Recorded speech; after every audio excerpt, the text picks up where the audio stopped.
GiMA ঘন্ট, veg ডাল, শাক ভাজা, বিরিয়া মাছের টক। So hello everyone, good morning. গিমা ঘন্টের জন্য কেটে নেব আলু, বেগুন, ডাঁটা এবং গিমা শাক। অবশ্য সেগুলো মেশাবো না, শাকের সঙ্গে সবজিটা মেশাবো না। আর ভেজ ডালের জন্য আলু, পেঁপে, টমেটো, ডাল দিয়ে বসিয়ে দিয়েছি। তো তোমরা চাইলে আরো বেশি ফুলকপি টপিও দিতে পারো। যেটা সেদ্ধ কমপ্লিট, ডালটা এবারে মিক্স করে নেব ভালো করে, যাতে না গোটা গোটা থাকে। তো ভালো মতো মিক্স করা হয়ে গেলে তাতে একটু গরম জল দিয়ে ডালটাকে ভালো করে ফুটিয়ে নিতে হবে। আমি এখানে ডালে একটু জল বেশি দিয়েছি, তোমরা চাইলে জল কম দিতে পারো। যেভাবে তোমাদের খাওয়া দাওয়া হবে সেভাবে তুমি দেবে।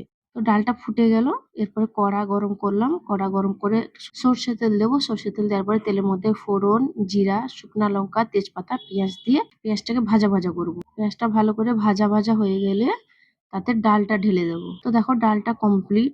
কড়াটা ধুয়ে বসিয়ে দিলাম। এদিকে দেখো গিমার জন্য পেঁয়াজ, লঙ্কা, ফোড়ন রেডি করে নিলাম।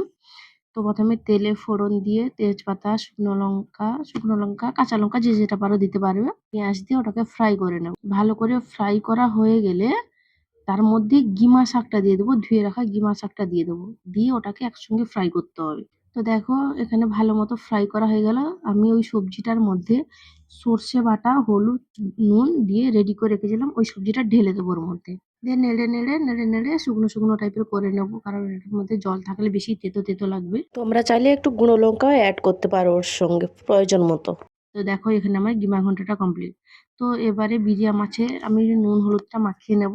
নুন হলুদটা মাখিয়ে নিয়ে ওখানে কড়া গরম হতে হতে এদিকে আমি তেঁতুল জলটা করে নেবো। পাকা তেঁতুল দিয়ে জলটা রেডি করে তাতে নুন, হলুদ, চিনি মিক্স করে নেবো।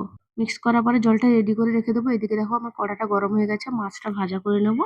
তো দেখো এখানে আমার মাছটা ভাজা হয়ে গেছে। মাঝখানে আমি একটু তেল দিয়ে দেবো কম করে, যেটা তেঁতুল তো তো তো কম করে তেল দিয়ে তেলের মধ্যে ফোড়ন, কেউ চাইলে লঙ্কা দিতে পারো, শুকনো লঙ্কা। তো দিয়ে এটাকে ওই জলটা দিয়ে আমি ঢেলে দেবো। দিলে দেখো টক করা কমপ্লিট।